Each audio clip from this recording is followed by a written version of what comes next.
le voyage de Baudouin et de Bologne vers Jérusalem ne serait pas facile. Cela a duré 5 semaines, à travers un territoire accidenté et souvent hostile.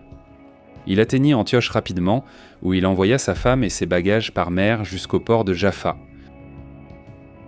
Maintenant venait la partie difficile. Il marcha vers le sud le 2 octobre. À Tripoli, il reçut des provisions de l'émir.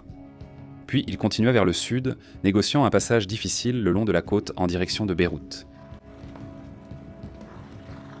Au Nahr el-Kalb, le 25 octobre, il rencontra une armée musulmane envoyée par Doukak de Damas, qui voulait arrêter son avancée. À l'arrivée des premières unités des deux armées, de courts combats éclatèrent sur les falaises des traîtresses. Mais Baudouin se retira rapidement, inquiet que son armée soit sur le point de tomber dans une embuscade tendue par une force bien plus nombreuse.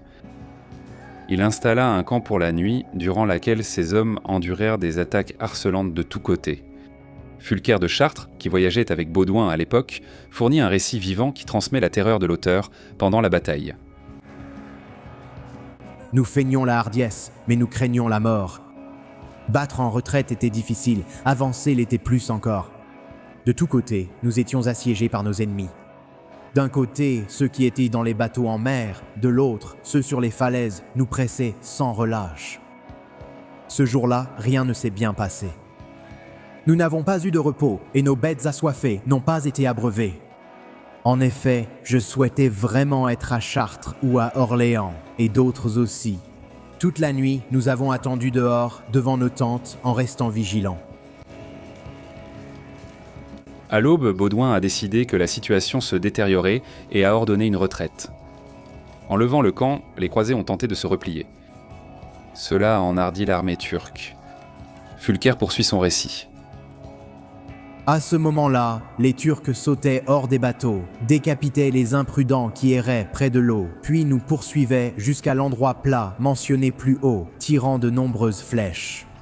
Mais alors, Dieu donna à nos hommes un courage tel que, lorsqu'ils se retournèrent soudainement, ils mirent leurs ennemis en fuite sur une route à 3 branches, si bien que ces derniers n'eurent jamais l'idée de se défendre. Lors de la bataille de la rivière du Chien, les croisés arrachèrent la victoire des griffes de la défaite. Les troupes turques sont peut-être devenues trop confiantes, et Baudouin a pu briser leur initiative avec une charge de cavalerie décisive. Ceci fut l'un des premiers exemples de la compétence de Baudouin comme chef militaire sur le terrain, notamment lorsqu'il savait équilibrer prudence et audace. La nouvelle de cette victoire franque se répandit et établit la brillante réputation de Baudouin bien avant même son arrivée à Jérusalem.